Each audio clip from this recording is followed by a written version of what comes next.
Hello, നമസ്കാരം. മഹാരാഷ്ട്ര ഉപമുഖ്യമന്ത്രി അജിത് പവാറിന് ആകാശയാത്രയിൽ ദാരുണാന്ത്യം സംഭവിച്ച ദിവസമാണിന്ന്. ഞെട്ടലോടെയാണ് രാജ്യം ഇന്ന് ആ വാർത്ത കേട്ടത്. മഹാരാഷ്ട്ര രാഷ്ട്രീയത്തിലെ കരുത്തനായിരുന്നു അജിത് പവാർ. അധികാര രാഷ്ട്രീയത്തിനൊപ്പം മാറിമറിഞ്ഞ അജിത് പവാർ തെരഞ്ഞെടുപ്പുകളിൽ തോൽക്കാത്ത നേതാവായിരുന്നു. ഏറ്റവും കൂടുതൽ കാലം മഹാരാഷ്ട്ര ഉപമുഖ്യമന്ത്രിയായിരുന്ന നേതാവാണ് അജിത് പവാർ. 8 തവണ നിയമസഭയിലേക്കും 1 തവണ ലോക്സഭയിലേക്കും മത്സരിച്ചു. എല്ലാ തവണയും വിജയിച്ചു. ഇളയച്ചൻ പവാറിൻ്റെ തണലിൽ വളർന്ന് പവാറിനെ മറികടന്ന് പവർ കാട്ടിയ നേതാവാണ് അജിത് പവാർ. അധികാരം എവിടെയുണ്ടോ അവിടെ അജിത് പവാറുമുണ്ട് എന്ന പറച്ചിലിലല്ല പൊതുജനം കഴുതയല്ല സാർ ശ്രദ്ധിച്ചത്. മറിച്ച് ജനകീയ വിഷയങ്ങൾക്ക് പരിഹാരം കാണാൻ രാവേറെ യത്നിക്കുന്ന ഒരു പൊതുപ്രവർത്തകനെക്കുറിച്ചാണ്. ജനങ്ങൾക്കിടയിൽ ജീവിച്ച നേതാവാണ് ദാദ എന്ന് ജനങ്ങൾ വിളിച്ച അജിത് പവാർ. അദ്ദേഹത്തിൻ്റെ ഓഫീസിൽ ആദ്യം എത്തുന്നതും അവസാനം ഇറങ്ങുന്നതും മറ്റാരുമായിരുന്നില്ല. അഴിമതി ആരോപണങ്ങളും വിവാദ പരാമർശങ്ങളുമൊക്കെ അജിത് പവാറിന് മേൽ പലവട്ടം കരിനിഴൽ വീഴ്ത്തിയിട്ടുണ്ട്. അതൊന്നും ചെയ്യേണ്ട സമയമല്ലിത്. ഞാൻ ബി ദിലീപ് കുമാർ. ജനങ്ങൾ പറയാൻ ആഗ്രഹിക്കുന്ന, ജനങ്ങളുടെ പ്രശ്നങ്ങൾ അവതരിപ്പിക്കാനുള്ള വേദിയായ പൊതുജനം കഴുതയല്ല സാറിലേക്ക് പ്രിയ പ്രേക്ഷകർക്ക് സ്വാഗതം.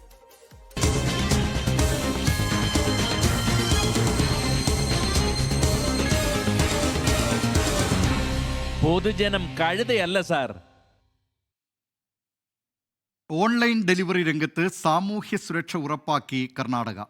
സൊമാറ്റോ, സ്വിഗ്ഗി, ഒല തുടങ്ങിയ പ്ലാറ്റ്ഫോമുകളിൽ ജോലി ചെയ്യുന്നവർക്കായി ക്ഷേമ ബോർഡ് കർണാടക തൊഴിൽ വകുപ്പ് രൂപീകരിച്ചു. അതേസമയം കേരളത്തിൽ ക്ഷേമ ബോർഡ് വേണമെന്ന ആവശ്യം ഇപ്പോഴും പരിഗണിക്കപ്പെട്ടിട്ടില്ല. ഇതിനെതിരെ ഇടതനുകൂല തൊഴിലാളി സംഘടന പ്രതിഷേധവുമായി രംഗത്തുണ്ട്.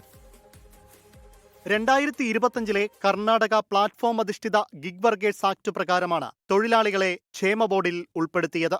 പുതിയ നിയമമനുസരിച്ച് ഇത്തരം സേവനങ്ങൾ നൽകുന്ന അഗ്രഗേറ്റർ കമ്പനികൾ വിറ്റുവരവിന്റെ 1 മുതൽ 1.5% വരെ ക്ഷേമ ഫീസായി ബോർഡിൽ നിക്ഷേപിക്കണം. തൊഴിൽ മന്ത്രി സന്തോഷ് ലാഡ് അധ്യക്ഷനായ ബോർഡിൽ IT, വ്യവസായ വകുപ്പുകളിലെ പ്രിൻസിപ്പൽ സെക്രട്ടറിമാരും മറ്റ് സർക്കാർ ഉദ്യോഗസ്ഥരും ഉൾപ്പെടുന്നു. കൂടാതെ ഗിഗ് തൊഴിലാളി യൂണിയനുകളിൽ നിന്നുള്ള പ്രതിനിധികൾ, കമ്പനികളുടെ പ്രതിനിധികൾ, ഗിഗ് എക്കോണമിയിലെ വിദഗ്ധർ, ഒരു സാങ്കേതിക വിദഗ്ധൻ എന്നിവരും ബോർഡിൽ അംഗങ്ങളായിരിക്കും. കമ്പനികളും തൊഴിലാളികളും ഇനി നിർബന്ധമായും ഈ ബോർഡിൽ രജിസ്റ്റർ ചെയ്യണം. 45 ദിവസത്തിനുള്ളിൽ അഗ്രഗേറ്റർ കമ്പനികൾ രജിസ്ട്രേഷൻ പൂർത്തിയാക്കി തങ്ങളുടെ കീഴിലുള്ള തൊഴിലാളികളുടെ വിവരങ്ങൾ ബോർഡിന് കൈമാറണമെന്നാണ് നിർദ്ദേശം. ഓരോ ഗിഗ് തൊഴിലാളിക്കും ഓരോ പ്രത്യേക ID കാർഡും നൽകും. ഇതുവഴിയാണ് ബോർഡ് സാമൂഹിക സുരക്ഷാ ആനുകൂല്യങ്ങൾ വിതരണം ചെയ്യുക. കമ്പനികൾ നൽകുന്ന ഫീസിനു പുറമെ തൊഴിലാളികളുടെ വിഹിതവും കേന്ദ്ര സംസ്ഥാന സർക്കാരുകളുടെ ഗ്രാന്റുകളും ചേർത്താണ് ക്ഷേമനിധി രൂപീകരിക്കുന്നത്. സമാനമായ ക്ഷേമ ബോർഡ് എന്ന ആവശ്യം കേരളത്തിലെ ജീവനക്കാർ ഉന്നയിക്കാൻ തുടങ്ങിയിട്ട് നാളുകളായി. ഓൺലൈൻ ഡെലിവറി കമ്പനികൾ ഉപഭോക്താക്കൾക്ക് വാഗ്ദാനം ചെയ്യുന്നത് വേഗത്തിലുള്ള സേവനമാണ്. 10 മിനിറ്റിൽ ഓർഡറുകൾ ഉപഭോക്താവിനരികിൽ എത്തിയിരിക്കണം. ഈ ജോലിക്കായി പ്രാണൻ കയ്യിൽ പിടിച്ചുകൊണ്ട് പാഞ്ഞെത്തിയാലും കുറഞ്ഞ വേതനവും ഇൻസെന്റീവുകളുമാണ് ലഭിക്കുന്നത്. അടിസ്ഥാന ആവശ്യങ്ങൾ പോലും നിഷേധിക്കപ്പെടുന്നതിനെതിരെ ജീവനക്കാർ സമരവുമായി ഇറങ്ങിയിരുന്നെങ്കിലും സർക്കാരിന് മുന്നിലുള്ള ഫയൽ ഇപ്പോഴും അനങ്ങിയിട്ടില്ല. ഇത് തൊഴിലാളികൾക്ക് വേണ്ടിയുള്ള മാത്രമുള്ള നിയമമല്ല. ഓൺലൈൻ പ്ലാറ്റ്ഫോമുകളിൽ തൊഴിൽ സംരംഭങ്ങൾക്ക് വേണ്ടി ആരംഭിക്കുന്ന സ്ഥാപനങ്ങളുടെ സുരക്ഷിതത്വം ഒരു പ്രധാനപ്പെട്ട കാര്യമാണ്. ചുവരുണ്ടെങ്കിലാണ് നമുക്ക് എഴുതാൻ കഴിയുക. അപ്പം അതുകൊണ്ട് തൊഴിലാളികളുടെ താല്പര്യങ്ങൾ സംരക്ഷിക്കപ്പെടണം. അതോടൊപ്പം തന്നെയാണ് ഈ ഓൺലൈൻ പ്ലാറ്റ്ഫോമുകളിൽ മുതൽ മുടക്കുന്ന കമ്പനികളെ സംസ്ഥാന കേന്ദ്ര ഗവൺമെന്റുകൾക്ക് നിയന്ത്രിക്കാൻ കഴിയണം. ഇന്ന് ആ നിയന്ത്രണമില്ല. കാരണം അവരെ നിയന്ത്രിക്കാൻ ആവശ്യമായ ഒരു നിയമനിർമ്മാണം നമ്മുടെ രാജ്യത്ത് ഇന്നില്ല. തൊഴിലാളികളുടെ രജിസ്ട്രേഷൻ, സേവനത്തിന് വേതനം നിശ്ചയിക്കണം അടക്കമുള്ളവയാണ് സർക്കാരിന് മുന്നിൽ തൊഴിലാളി സംഘടനകൾ മുന്നോട്ട് വെച്ച ആവശ്യം. വിവിധ ഓൺലൈൻ പ്ലാറ്റ്ഫോമുകളിൽ ജോലി ചെയ്യുന്ന ഗിഗ് വർക്കേഴ്സിന്റെ തൊഴിൽ സുരക്ഷിതത്വവും ക്ഷേമ സംവിധാനങ്ങളും ഉറപ്പുവരുത്താൻ വാസ്തവത്തിൽ വേണ്ടതൊരു കേന്ദ്ര നിയമനിർമ്മാണമാണ്. നിലവിലെ തൊഴിൽ നിയമങ്ങൾക്കകത്ത് ഈ വിഭാഗം ജീവനക്കാർ വരുന്നില്ല എന്നുള്ളതാണ് നാം അനുഭവിക്കുന്ന ഏറ്റവും വലിയ പ്രതിസന്ധി. അതുകൊണ്ട് അവർക്കാവശ്യമായ തൊഴിൽ സംരക്ഷണം ഉറപ്പുവരുത്താൻ ഒരു കേന്ദ്ര തൊഴിൽ നിയമനിർമ്മാണം, അതാണ് AITUC ഡിമാൻഡ് ചെയ്യുന്ന ഏറ്റവും പ്രധാനപ്പെട്ട മുദ്രാവാക്യം. എന്നാൽ നിലവിലെ കേന്ദ്ര ഗവൺമെന്റ് അങ്ങനെ ഒരു ഇനിഷ്യേറ്റീവ് എടുക്കുന്നില്ല. കേന്ദ്ര ഗവൺമെന്റ് പറയുന്നത് സംസ്ഥാനങ്ങൾ അത് ചെയ്യട്ടെ എന്നാണ്. തൊഴിൽ നിയമം രൂപീകരിക്കേണ്ടത് കേന്ദ്രമാണെന്ന് പറഞ്ഞ് സംസ്ഥാനത്തിന് ഒഴിഞ്ഞുമാറാൻ കഴിയില്ല. ഈ മേഖലയിലെ തൊഴിലാളികൾക്ക് ഇതിനകം രാജസ്ഥാനും കർണാടകയും ക്ഷേമ ബോർഡ് രൂപീകരിച്ചു കഴിഞ്ഞു. തൊഴിൽ സൗഹൃദ അന്തരീക്ഷം ഉറപ്പുവരുത്തുന്നതിൽ രാജ്യത്തിന് മാതൃകയാകുന്ന കേരളം എന്തുകൊണ്ട് ഓൺലൈൻ ഡെലിവറി ജീവനക്കാരുടെ കാര്യത്തിൽ നിസ്സംഗത പാലിക്കുന്നുവെന്ന ചോദ്യമാണ് ഉയരുന്നത്. 24 കൊച്ചി. പൊതുജനം കഴുതയല്ല സാർ. ഈ വാർത്തയോട് നിരവധി പ്രേക്ഷകർ പ്രതികരിക്കുന്നുണ്ട്. ജോസ്വിൻ ജോസഫ് പറയുന്നു, ഓൺലൈൻ ഡെലിവറിക്കാരുടെ മിന്നൽ വേഗത ഒന്ന് കുറയ്ക്കാൻ പറ്റുമോ? ഇപ്പോഴും KSRTC മിന്നൽ പോലെയാണ് അവർ എന്നാണ്.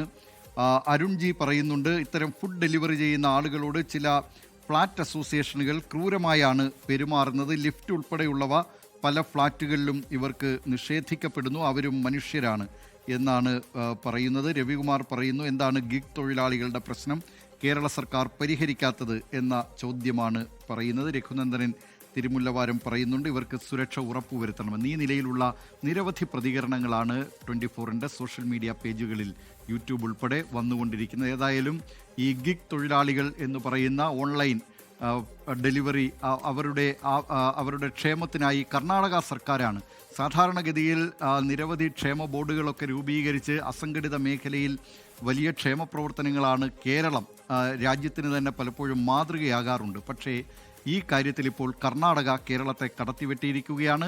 കേരളത്തിലെ ഗിഗ് തൊഴിലാളികൾ എത്രയോ നാളുകളായി ഈ ആവശ്യം ഉന്നയിച്ചു കൊണ്ടിരിക്കുകയാണ്. ഇനിയും കേരള സർക്കാർ ഈ ആവശ്യം കണ്ടില്ലെന്ന് നടിക്കരുത്. കാരണം കേരളത്തിലെ ഒരു പ്രധാനപ്പെട്ട മേഖലയായി ഈ ഓൺലൈൻ ഡെലിവറി വിതരണ മേഖല മാറിയിരിക്കുകയാണ് എന്നത് കാണാതിരുന്നുകൂടാ. മറ്റൊരു വിശേഷത്തിലേക്കാണ്, അത് തിരുവനന്തപുരത്തേക്കാണ്. പ്രധാനമന്ത്രിയുടെ പരിപാടിക്ക് തിരുവനന്തപുരം നഗരത്തിൽ അനധികൃത ഫ്ലെക്സുകൾക്ക് പിഴയിട്ട സംഭവത്തിൽ നഗരസഭയും BJPയും രണ്ടു തട്ടിൽ. നിയമപരമായ നടപടിയാണ് ഉണ്ടായതെന്ന് മേയർ VV രാജേഷ് വ്യക്തമാക്കി. നഗരസഭയുടെ നിലപാടിനെ വിമർശിച്ച് BJP സിറ്റി ജില്ലാ പ്രസിഡന്റ് കരമന ജയൻ രംഗത്തെത്തി. മലബാറിലൊരു ചൊല്ലുണ്ട്, പറഞ്ഞാൽ ഉപ്പ ഉമ്മാനെ കൊല്ലും, അല്ലെങ്കിൽ ഉപ്പ പട്ടിയെ തിന്നും. ഈ അവസ്ഥയിലാണ് ഇപ്പോൾ തിരുവനന്തപുരം നഗരസഭ. ഫ്ലെക്സിനെതിരെ നടപടിയെടുത്തില്ലെങ്കിൽ കോടതി എടുത്തിട്ട് അലക്കും. നടപടി എടുത്താലോ BJPയുടെ പഴി കേൾക്കണം. എന്നാൽ പിന്നെ രണ്ടാമത്തെ കാര്യത്തിലേക്ക് കടക്കാം എന്നുള്ളതുകൊണ്ടാണ് ഫ്ലെക്സിനെതിരെ നടപടിയുമായി ഇറങ്ങിയത്. പ്രധാനമന്ത്രിയുടെ തിരുവനന്തപുരത്തെ പരിപാടിയുടെ പ്രചരണാർത്ഥം BJP നഗരത്തിൽ സ്ഥാപിച്ച ഫ്ലെക്സ് ബോർഡുകൾക്ക് നഗരസഭ 2 ലക്ഷം രൂപ പിഴയിട്ടിരുന്നു. നഗരത്തിലെ പ്രചാരണ ബോർഡുകൾ സ്ഥാപിക്കുന്നതിലെ നിയന്ത്രണം മറികടന്നായിരുന്നു ഫ്ലെക്സുകൾ സ്ഥാപിച്ചത്. 2021 ഹൈക്കോടതി വിധി പ്രകാരം പൊതുസ്ഥലങ്ങളിൽ അനധികൃതമായി ഫ്ലെക്സ് ബോർഡുകൾ സ്ഥാപിക്കുന്നവർക്കെതിരെ ക്രിമിനൽ കേസെടുക്കാനും ഇത്തരത്തിൽ ബോർഡുകൾ വയ്ക്കുന്നവർക്കെതിരെ കർശന നടപടി സ്വീകരിക്കാനും DGPയുടെ നിർദ്ദേശമുണ്ട്. BJP പ്രവർത്തകർ സ്ഥാപിച്ച ഫ്ലെക്സ് ബോർഡുകൾക്കെതിരെ കോടതി ഇടപെടൽ കൂടി മുൻകൂട്ടി കണ്ടായിരുന്നു നഗരസഭയുടെ ഇടപെടൽ. കോർപ്പറേഷൻ ഉദ്യോഗസ്ഥർക്ക് പിറ്റേ ദിവസം ഉച്ചയ്ക്ക് കേസ് വന്നപ്പോഴേക്കും സ്വാഭാവികമായിട്ടും അവർക്ക് കോർപ്പറേഷൻ്റെ ഭാഗത്ത് നിന്ന് ചെയ്ത കാര്യങ്ങൾ കോടതിയെ ബോധ്യപ്പെടുത്തേണ്ടതായിട്ടുള്ള നിയമപരമായും ഭരണപരമായുള്ള കാര്യങ്ങളാണ്, അത് അവർ ചെയ്തു. നഗരസഭയുടെ നടപടിയിൽ BJP തിരുവനന്തപുരം ജില്ലാ ഘടകം രോഷത്തിലാണ്. നഗരത്തിൻ്റെ മുഖം വികൃതമാക്കുന്ന രീതിയിൽ ഫ്ലക്സ് വയ്ക്കുന്നതിനോട് BJPക്ക് യോജിപ്പില്ല. പക്ഷേ പ്രചരണം ആവശ്യമാണല്ലോ.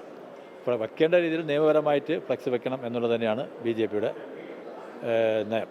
എനിക്കതിൻ്റെ പേപ്പറൊന്നും കിട്ടിയിട്ടില്ല. ഇതിലെല്ലാം കളിക്കുന്നത് കോർപ്പറേഷൻ ഉദ്യോഗസ്ഥന്മാരാണ്. അതേസമയം പിഴയിട്ട തുക ഇതുവരെ BJP നേതാക്കൾ നഗരസഭയിൽ അടച്ചിട്ടില്ല. ഇനി അങ്ങോട്ട് ഫ്ലക്സ് സ്ഥാപിക്കുന്നതിനെതിരെ കർശന നടപടിയുണ്ടാകുമോ എന്ന ചോദ്യത്തിന് കൃത്യമായ ഉത്തരം നൽകാൻ മേയർ തയ്യാറായില്ല. നഗരസഭയിലെ ഇടതുപക്ഷാഭിമുഖ്യമുള്ള ചില ഉദ്യോഗസ്ഥരാണ് അണിയറ നീക്കം നടത്തിയെന്നാണ് BJPയുടെ ആരോപണം. പാരിസ്ഥിതിക പ്രശ്നങ്ങൾ ഉണ്ടാക്കുന്ന ഫ്ലക്സുകൾക്കെതിരെ എന്തുതന്നെയായാലും നടപടി ഉണ്ടാവണം. ഏത് രാഷ്ട്രീയ പാർട്ടിയാണത് സ്ഥാപിച്ചിട്ടുള്ളതെന്ന് നോക്കി അവർക്കെതിരെ കർശന നടപടിയുമായി മുന്നോട്ട് പോകാൻ നഗരസഭയ്ക്ക് കഴിയുകയാണ് ഇക്കാര്യത്തിൽ വേണ്ടത്. ഇതിൽ രാഷ്ട്രീയം നോക്കേണ്ടതില്ല. S. വിനേഷ് കുമാർ, 24 തിരുവനന്തപുരം. പൊതുജനം കഴുതയല്ല സാർ.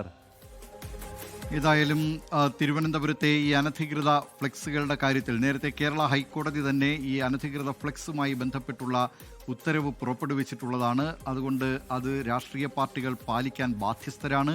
തിരുവനന്തപുരം നഗരത്തിൽ ഫ്ലെക്സുകൾ നിറഞ്ഞ കാഴ്ച അടുത്തിടെ പൊതുജനം കഴുതയല്ല സാർ തന്നെ സംപ്രേഷണം ചെയ്തിരുന്നതാണ്. പിന്നീട് ആ ബോർഡുകൾ പലതും നീക്കം ചെയ്യുകയും ചെയ്തിരുന്നു. എന്നാൽ പ്രധാനമന്ത്രി നരേന്ദ്രമോദി എത്തിയപ്പോൾ അദ്ദേഹത്തെ സ്വാഗതം ചെയ്തുകൊണ്ട് തലസ്ഥാന നഗരത്ത് ഫ്ലെക്സ് ബോർഡുകൾ നിരക്കുന്ന കാഴ്ചയാണ് പിന്നീട് കണ്ടത്. ഇതിലാണ് BJPക്ക് പിഴ കോർപ്പറേഷൻ വിധിച്ചിട്ടുള്ളത്. പക്ഷേ BJP പറയുന്നു ഇക്കാര്യത്തിൽ നോട്ടീസൊന്നും ലഭിച്ചിട്ടില്ല എന്നാണ്. നിരവധി പ്രേക്ഷകർ ഈ വാർത്തയുമായി ബന്ധപ്പെട്ടൊക്കെ പ്രതികരണങ്ങൾ നടത്തുന്നുണ്ട്. അതിനിടെ ഇന്ന് സംസ്ഥാന ടെലിവിഷൻ അവാർഡ് പ്രഖ്യാപിച്ചിരുന്നു. മികച്ച TV അഭിമുഖത്തിനുള്ള പുരസ്കാരം 24ൻ്റെ സീനിയർ എക്സിക്യൂട്ടീവ് എഡിറ്റർ KR ഗോപികൃഷ്ണനാണ്. ഗോപികൃഷ്ണനെ അഭിനന്ദിച്ചുകൊണ്ട് നിരവധി പ്രേക്ഷകർ ദേവൂട്ടി വിജയ് പറയുന്നു അയർലൻഡിൽ നിന്നും ഗോപികൃഷ്ണൻ സാറിന് അഭിനന്ദനങ്ങൾ എന്ന്.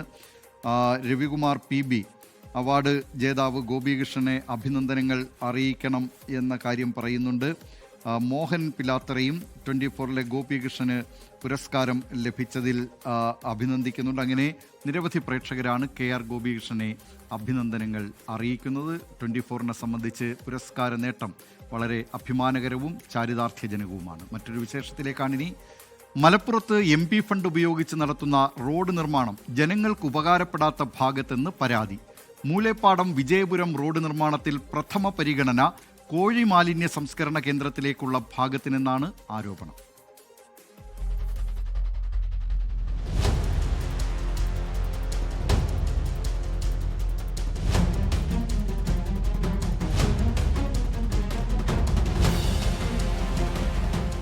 PV അബ്ദുൾ വഹാബ് MPയുടെ ആസ്തി വികസന ഫണ്ടിൽ നിന്നുള്ള 30 ലക്ഷം രൂപ ഉപയോഗിച്ച് റോഡ് നിർമ്മിക്കുന്നതിനെതിരെയാണ് പരാതി.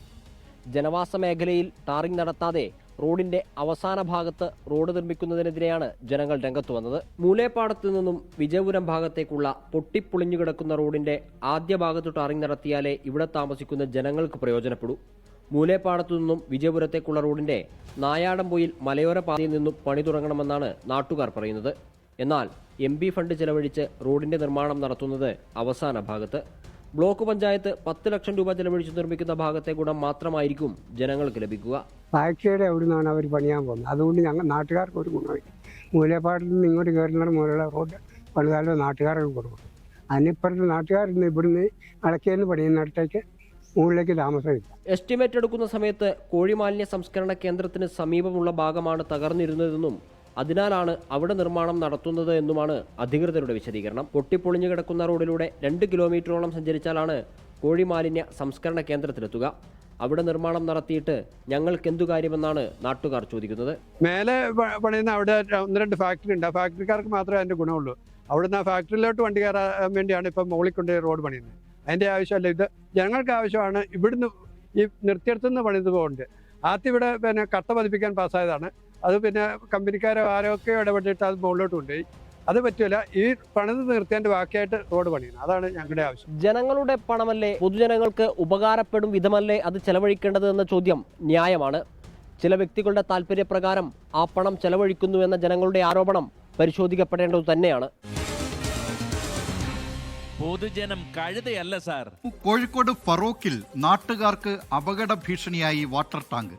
അറ്റകുറ്റപ്പണികൾ ഉടൻ നടത്തണമെന്നും ഇല്ലെങ്കിൽ അപകടത്തോടൊപ്പം പ്രദേശത്തെ കുടിവെള്ളം മുടങ്ങുമെന്നും നാട്ടുകാർ പറയുന്നു. ഫറോക്ക് നഗരസഭയുടെ കീഴിലുള്ള ഫറോക്ക് പാറോൾ താഴം പുളിക്കത്തറ വാട്ടർ ടാങ്കാണ് ജീർണിച്ച അവസ്ഥയിലുള്ളത്.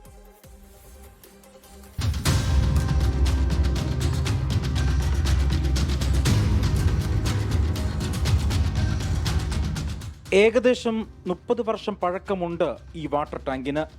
ഫറോക്ക് നഗരസഭയുടെ 5 വാർഡുകളിലേക്ക് വെള്ളമെത്തിക്കുന്ന പ്രധാനപ്പെട്ട ടാങ്കിന്റെ സംരക്ഷണ ഭിത്തികൾ ദ്രവിച്ച നിലയിലാണ്. ടാങ്കിന്റെ കോൺക്രീറ്റ് പാളികൾ ഇളകി കമ്പികൾ പുറത്തേക്ക് കാണുന്ന അവസ്ഥയിലാണ്. ഭീതിയോടെയാണ് പ്രദേശവാസികൾ ഇവിടെ കഴിയുന്നത്. താഴെ സൈഡിൽ നിന്ന് പറഞ്ഞാൽ എവിടെയെങ്കിലും ഒന്ന് ഡൗൺ ആയാൽ കംപ്ലീറ്റ് ടാങ്ക് താഴെ പോകും. വീട് പോലെ നമുക്ക് വീടുണ്ടാക്കാം, കുഴപ്പമില്ല. പക്ഷേ മക്കൾ എന്തെങ്കിലും ആയിപ്പോയുണ്ടല്ലോ, ഭയങ്കര പ്രശ്നമാണ്. വെള്ളം അവർ ഏത് വഴിക്ക് കൊടുത്തോട്ടെ, നമുക്ക് കുഴപ്പമില്ല. വെള്ളം നമ്മൾ സ്റ്റോപ്പ് ചെയ്യണമെന്ന് ആരോടും പറയുന്നില്ല. അല്ലെങ്കിൽ ഈ വെള്ളം ടാങ്കിലേക്ക് കയറ്റാതെ ഡൈവേർട്ട് ചെയ്തിട്ട് വേറെ വഴിക്ക് കൊടുക്കുക. അതേമാതിരി ഈ ടാങ്ക് ഡിസ്മാൻഡിൽ ചെയ്യുക. ടാങ്കിന് സമീപത്ത് താമസിക്കുന്ന വീടുകളിൽ നിരവധി കുട്ടികൾ ഓടി നടക്കുന്ന സ്ഥലം കൂടിയാണ്. നഗരസഭ പ്രശ്നത്തിന് ഉടൻ പരിഹാരം കാണണമെന്നാണ് നാട്ടുകാർ ആവശ്യപ്പെടുന്നത്. ഇത് 30 വർഷമായി ഇത് ഉണ്ടാക്കിയിട്ട്. അപ്പോൾ ഇത് ഏത് നിമിഷവും ഇടിഞ്ഞ് പൊളിഞ്ഞ് വീഴാനുള്ള സാധ്യത ഉണ്ട്. അതുകൊണ്ട് എത്രയും പെട്ടെന്ന് നന്നാക്കാനൊരു ഇതുണ്ടാക്കണം. വെള്ളമടിക്കുന്നതിന് ഞങ്ങൾക്കൊരു പ്രശ്നവുമില്ല. ഈ പിഞ്ച് കുട്ടികളാണ് ഇവിടെ നടക്കുന്നത്. ഏത് നിമിഷവും അവിടെ നടന്ന് കളിക്കില്ല. അപ്പോൾ എപ്പോഴാണ് വീഴാന്നൊന്നും പറയാൻ പറ്റില്ല. വാട്ടർ ടാങ്ക് അപകടാവസ്ഥയിലായെന്ന് നാട്ടുകാർ നിരവധി തവണ പരാതി നൽകിയെങ്കിലും അധികൃതർ ആ പരാതികളെല്ലാം അവഗണിച്ചു.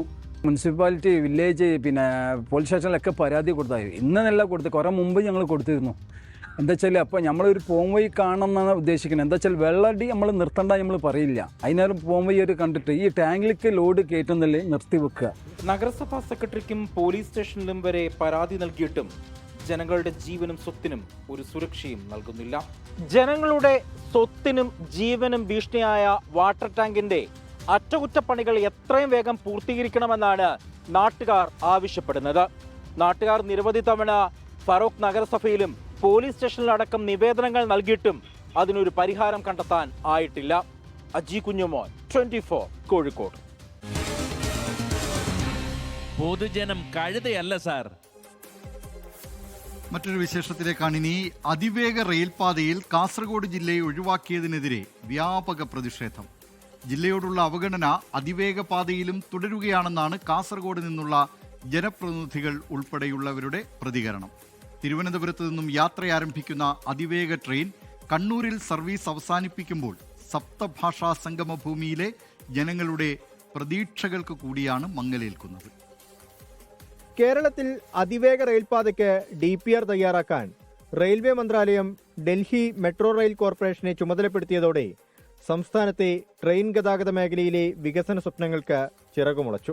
തിരുവനന്തപുരം മുതൽ കണ്ണൂർ വരെ 430 കിലോമീറ്റർ നീളത്തിൽ മണിക്കൂറിൽ 200 കിലോമീറ്റർ വേഗം ഉറപ്പാക്കാൻ കഴിയുന്ന തരത്തിൽ അതിവേഗ പാത നിർമ്മിക്കുകയാണ് റെയിൽവേയുടെ ലക്ഷ്യം.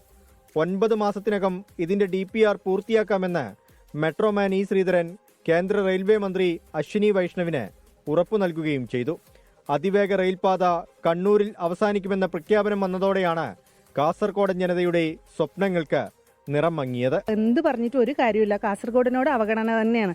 ഇപ്രാവശ്യം നമ്മൾ വിചാരിച്ചു 2 ട്രെയിൻ പ്രഖ്യാപിച്ചപ്പോൾ കാസർഗോഡിന് ഏതെങ്കിലും ഒന്ന് കിട്ടുമെന്ന് വിചാരിച്ചു. ഒന്നുമില്ല.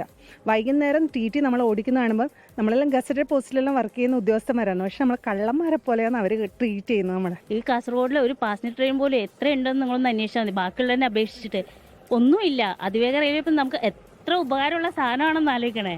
പക്ഷേ ഇവിടെ എപ്പോഴും എല്ലാറ്റിനും അവഗണന തന്നെയാണ്. നിലവിൽ ആലപ്പുഴ കണ്ണൂർ എക്സ്പ്രസ്, തിരുവനന്തപുരം ജനശതാബ്ദി എക്സ്പ്രസ് എന്നിവ കണ്ണൂരിൽ യാത്ര അവസാനിപ്പിക്കും. അതിവേഗ ട്രെയിൻ കൂടി കണ്ണൂരിൽ യാത്ര അവസാനിപ്പിക്കുമ്പോൾ പൊതുഗതാഗത മേഖലയിലെ വികസനം കാസർഗോഡ് ജില്ലക്കാർക്ക് അന്യമാകും. വിഷയം റെയിൽവേ മന്ത്രിയെ ധരിപ്പിക്കാനാണ് രാജ്മോഹൻ ഉണ്ണിത്താൻ MP-യുടെ ശ്രമം. ഇത് കാസർഗോഡിനോടുള്ള ഒരു തികഞ്ഞ അവഗണനയാണ്. മാത്രമല്ല, കേന്ദ്ര ഗവൺമെൻറ്റും കേരള ഗവൺമെൻറ്റും വിചാരിച്ചിരിക്കുന്നത് കണ്ണൂരാണ് കേരളത്തിൻ്റെ അതിർത്തി എന്നാണ്. അത് തെറ്റായ ഒരു ധാരണയാണ്. റെയിൽവേ മന്ത്രിയോടും കേന്ദ്ര ഗവൺമെൻറ്റിനോടും സംസ്ഥാന ഗവൺമെൻറ്റിനോടും ഇതിന് നേതൃത്വം കൊടുക്കുമെന്ന് പ്രഖ്യാപിച്ച ഈ ശ്രീധരനെ കണ്ട് ഈ ആവശ്യം ഞാൻ ഉന്നയിക്കും. കാസർഗോട്ടെ ജനവികാരം അവരെ ബോധ്യപ്പെടുത്തും. നേരത്തെ വന്ദേ ഭാരത് പ്രഖ്യാപിച്ച സമയത്തും കണ്ണൂരിൽ യാത്ര അവസാനിപ്പിക്കാനായിരുന്നു റെയിൽവേയുടെ തീരുമാനം. പിന്നീട് ജനകീയ പ്രക്ഷോഭങ്ങളിലൂടെ ഈ തീരുമാനം റെയിൽവേ അധികൃതർക്ക് പുനഃപരിശോധിക്കേണ്ടി വന്നു. അതിവേഗ റെയിലിന്റെ കാര്യത്തിലും അനുകൂല തീരുമാനമുണ്ടായില്ലെങ്കിൽ ശക്തമായ പ്രതിഷേധം സംഘടിപ്പിക്കാനാണ് കാസർകോട്ടുകാരുടെ തീരുമാനം. മറ്റ് ജില്ലകളെ അപേക്ഷിച്ച് പൊതുഗതാഗത രംഗത്ത് കാസർഗോഡൻ ജനത അനുഭവിക്കുന്ന ദുരിതം ചില്ലറയല്ല. പല ദീർഘദൂര ട്രെയിനുകൾക്കും ജില്ലയിൽ സ്റ്റോപ്പില്ലാത്തതും ദീർഘദൂര ബസ്സുകൾ ടിക്കറ്റ് നിരക്കിൽ കൊള്ള നടത്തുന്നതും നിരവധി തവണ ചർച്ച ചെയ്തതാണ്. സംസ്ഥാനത്തെ ട്രെയിൻ ഗതാഗത രംഗത്ത് പുതിയ മാറ്റങ്ങൾ നടപ്പിലാക്കുമ്പോൾ കാസർഗോഡിനെ ഐത്തം കൽപ്പിച്ച് മാറ്റി നിർത്തുന്നത് ശരിയല്ല. വിനോദ് മേലിലേക്കൊപ്പം അരുൺ പാറക്കൽ, 24 കാസർഗോഡ്. പൊതുജനം കഴുതയല്ല സാർ. കേരളത്തിലെ വ്യവസായ നഗരമെന്നും അറബിക്കടലിന്റെ റാണി എന്നൊക്കെ വിശേഷിപ്പിക്കുന്ന കൊച്ചി നഗരത്തിലേക്കാണ് ഇനി പൊതുജനം കഴുതയല്ല സാർ പോകുന്നത്. കൊച്ചിയിലെ വായു നിലവാരം അപകടകരമായ രീതിയിലാണെന്ന പുതിയ ഞെട്ടിക്കുന്ന കണക്കുകൾ പുറത്ത്. അടിയന്തിരമായി നടപടിയെടുത്തില്ലെങ്കിൽ ദൂരവ്യാപക പ്രത്യാഘാതങ്ങൾ ഉണ്ടാകുമെന്നാണ് വിദഗ്ധർ പറയുന്നത്. കാണാം ലിഡിയ ജേക്കബ് തയ്യാറാക്കിയ റിപ്പോർട്ട്. കണ്ണുതള്ളും കാര്യമറിഞ്ഞാൽ. കൊച്ചിയിലെ ജനങ്ങളോടാണ്, നിങ്ങൾ സിഗരറ്റ് വലിക്കാറുണ്ടോ? ഇല്ല എന്നാണ് നിങ്ങളുടെ ഉത്തരമെങ്കിൽ ഒരു ദിവസം വലിക്കുന്നത് 3 സിഗരറ്റാണ് എന്നതാണ് യാഥാർത്ഥ്യം. പറഞ്ഞു വരുന്നത് കൊച്ചിയിലെ വായു ഗുണനിലവാരത്തെക്കുറിച്ചാണ്. നിങ്ങൾ 24 മണിക്കൂറിനുള്ളിൽ ശ്വസിക്കുന്ന വായു 3 സിഗരറ്റിന് തുല്യമായി മാറിയിട്ടുണ്ട് എന്നുള്ളതാണ് കണക്കുകൾ.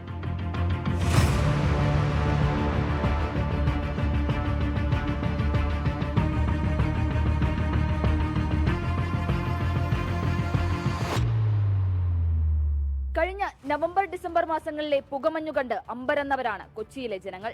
തണുപ്പ് മാറിയെങ്കിലും സാഹചര്യം ഒട്ടും മാറിയിട്ടില്ല എന്ന് സൂചിപ്പിക്കുന്നതാണ് കണക്കുകൾ. ഡൽഹിയിലെയും മുംബൈയിലെയും പോലെ വായു ഗുണനിലവാര സൂചിക കൊച്ചിയിലും അപകടകരമായ നിലയിലാണ്. പ്രതിവർഷം 18% എന്ന നിലയിലാണ് ഉയർച്ച. ഇക്കഴിഞ്ഞ 5 വർഷത്തിനിടെ ഭയപ്പെടുത്തുന്ന രീതിയിൽ താഴ്ന്നിരിക്കുകയാണ് വായുവിന്റെ നിലവാരം. എറണാകുളത്ത് ഈ 200 താഴെ ആയിട്ടും അത് ഡൽഹിയേക്കാൾ അല്ലെങ്കിൽ ഡൽഹിയോടൊപ്പം തന്നെ ആഘാതം വരുത്തുന്നതാണ്. എന്താ കാര്യം എന്ന് വെച്ച് കഴിഞ്ഞാൽ ഇവിടെ ജലബാഷ്പം കൂടുതലാണ്. ഇവിടുത്തെ ഹ്യൂമിഡിറ്റി എന്ന് പറയുന്നത് ഏകദേശം 83%. ഡൽഹിയിൽ ഹ്യൂമിഡിറ്റി വളരെ കുറവാണ്. ഹ്യൂമിഡിറ്റി കുറവായ അവസരങ്ങളിൽ അതുണ്ടാക്കുന്ന ആഘാതം 400 ആണെങ്കിലും എറണാകുളത്തിന് തുല്യമാകും, എറണാകുളം അതിന് തുല്യമാകും. അതാണ് നമ്മൾ മനസ്സിലാക്കേണ്ടത്. വായുവിലൂടെ ശ്വാസകോശത്തിലെത്തുന്നത് 2.5 മൈക്രോമീറ്റർ വരെ വ്യാസമുള്ള പൊടിപടലങ്ങളാണ്. 41 മൈക്രോഗ്രാം മുതൽ 136 മൈക്രോഗ്രാം വരെ ഒരു ദിവസം ജനങ്ങളുടെ ഉള്ളിലെത്തുന്നു. ഇതിൽ നിന്ന് മുക്തി നേടണമെന്നുണ്ടെങ്കിൽ വ്യവസായശാലകൾ അവരുടെ മാലിന്യം പുറന്തള്ളുന്നത് അത് അന്തരീക്ഷത്തിന് ദോഷകരമല്ലാത്ത രീതിയിലുള്ള എമിഷൻസ്, അതിനുവേണ്ടിയുള്ള ഉപകരണങ്ങൾ അവിടെ ഘടിപ്പിക്കണം. വീടുകളിൽ ഇപ്പോഴും ഒളിഞ്ഞും തെളിഞ്ഞുമൊക്കെ മാലിന്യം കത്തിക്കുന്നുണ്ട്. നമ്മൾ തന്നെ നമ്മുടെ ശരീരത്തിന് ദ്രോഹം വരുത്തി വെക്കുന്നതിന് തുല്യമാണ്. തുടർച്ചയായിട്ട് പുക ശ്വസിക്കുന്നത് മരണത്തിന് കാരണമാകും. ആസ്ഫിക്സിയ എന്ന് പറയുന്ന പ്രശ്നത്തിന് കാരണമാകും. അതുകൊണ്ട് വീടുകളിൽ മാലിന്യം ഒരു കാരണവശാലും കത്തിക്കരുത്. എന്ത് മാലിന്യമാണെങ്കിലും, കരിയിലാണെന്നുണ്ടെങ്കിലും കത്തിക്കരുത്. വ്യവസായശാലകളിൽ നിന്ന് പുറംതള്ളുന്ന രാസമാലിന്യങ്ങളും കൊച്ചിയിൽ തിങ്ങിപ്പാർക്കുന്ന ആളുകൾ വീടുകളിൽ മാലിന്യം കത്തിക്കുന്ന പുകയും വലിയ അളവിൽ വായുമലിനീകരണത്തിന് കാരണമാകുന്നു. ഗർഭിണികളും കുഞ്ഞുങ്ങളും പ്രായമായവരും ഒട്ടും സുരക്ഷിതരല്ല. ശ്വാസകോശത്തെ മുതൽ മസ്തിഷ്കത്തെ വരെ ബാധിക്കുന്ന നിലയിലേക്ക് സാഹചര്യം എത്തിയിട്ടുണ്ട്. 18ഓളം വ്യവസായശാലകൾ നിറഞ്ഞ നഗരമാണ് കൊച്ചി. ഇവിടെ നിന്നും പുറന്തള്ളുന്ന വാതക മാലിന്യങ്ങൾക്ക് ഇനിയെങ്കിലും നിയന്ത്രണമുണ്ടായില്ലെങ്കിൽ വലിയ പ്രത്യാഘാതങ്ങളാകും ഉണ്ടാകുക. സ്വാതികൃഷ്ണനൊപ്പം ലിഡിയ ജേക്കബ്, 24 കൊച്ചി. പൊതുജനം കഴുതയല്ല സാർ. ഇന്ന് പുലർച്ചെ മുതൽ റെയ്ഡ് സംസ്ഥാനത്തെ 3 ജില്ലകളിൽ നടന്നിരുന്നു. അത് പോപ്പുലർ ഫ്രണ്ട് ഓഫ് ഇന്ത്യയുമായി ബന്ധപ്പെട്ടായിരുന്നു ഈ റെയ്ഡ് NIA നടത്തിയത്. എതിരാളികളെ ഇല്ലാതാക്കാൻ PFI ഹിറ്റ് ടീമും സായുധ സംഘങ്ങളും രൂപീകരിച്ചെന്ന് NIA. ഇന്നത്തെ റെയ്ഡിൽ നിരവധി രേഖകൾ പിടിച്ചെടുത്തു. 9 സ്ഥലങ്ങളിലാണ് പരിശോധന നടന്നത്. വിവരങ്ങളുമായി കൊച്ചിയിൽ നിന്ന് വിഷ്ണു സുരേഷ് ചേരുന്നു. വിഷ്ണു സുരേഷ്, എന്തൊക്കെയാണ് ഈ വാർത്തയുടെ കൂടുതൽ വിവരങ്ങൾ? ദിലീപ് കുമാർ, ഇന്ന് രാവിലെ അതിരാവിലെയാണ് റെയ്ഡ് നടന്നത്. പ്രധാനമായും കൊച്ചി, പാലക്കാട്, തൃശൂർ ജില്ലകൾ കേന്ദ്രീകരിച്ചായിരുന്നു റെയ്ഡ്. 2022 കൊച്ചിയിൽ രജിസ്റ്റർ ചെയ്ത PFI നിരോധനവുമായി ബന്ധപ്പെട്ട കേസിലായിരുന്നു പരിശോധന. അതായത് ഇപ്പോഴും PFIയുടെ അവശിഷ്ടങ്ങൾ അല്ലെങ്കിൽ അവരുടെ നേതൃത്വത്തിലുള്ള പ്രവർത്തനങ്ങൾ രഹസ്യമായി നടക്കുന്നുണ്ട് അതുമായി ബന്ധപ്പെട്ടുള്ള പരിശോധനയായിരുന്നു. ഈ കേന്ദ്രങ്ങളിൽ നിന്ന് നിരവധി രേഖകൾ NIA പിടിച്ചെടുത്തിട്ടുണ്ട്. അതെല്ലാം പരിശോധിച്ചു വരികയാണ്. അതിനുശേഷം കൂടുതൽ അറസ്റ്റുകൾ അടക്കമുള്ള നടപടിയിലേക്ക് പോകും എന്നാണ് മനസ്സിലാവുന്നത്. നേരത്തെ തന്നെ പുറത്തു വന്ന വിവരങ്ങളാണ് ഈ NIA വിവിധ ടീമുകൾ രൂപീകരിച്ചിട്ടുണ്ടെന്നുള്ളത്. വിവരമറിയിക്കാൻ വേണ്ടി റിപ്പോർട്ടേഴ്സ് ടീം, അതോടൊപ്പം തന്നെ സായുധ സംഘങ്ങൾ, അതോടൊപ്പം മറ്റ് ഹിറ്റ് ലിസ്റ്റ് ടീം തുടങ്ങിയ കാര്യങ്ങളൊക്കെയാണ് അവർ രൂപീകരിച്ചത്. എന്തായാലും തുടർ പരിശോധനകളൊക്കെ ഉണ്ടാകും എന്നാണ് മനസ്സിലാക്കുന്നത്. ദിലീപ് കുമാർ, കേരളത്തിൽ 3 ജില്ലകളിൽ നടന്ന NIA റെയ്ഡിന്റെ വിശദാംശങ്ങൾ നൽകിയത് കൊച്ചിയിൽ നിന്ന് വിഷ്ണു സുരേഷ്. ലോകത്തെവിടെയായാലും ഏത് സമയത്തും 24 വാർത്തകളും ഓഗ്മെന്റഡ് റിയാലിറ്റി പാക്കേജുകളും എക്സ്പ്ലെയിനറുകളും വിശദമായി കാണാൻ ഞങ്ങളുടെ YouTube ചാനൽ നിങ്ങൾക്ക് സബ്സ്ക്രൈബ് ചെയ്യാം.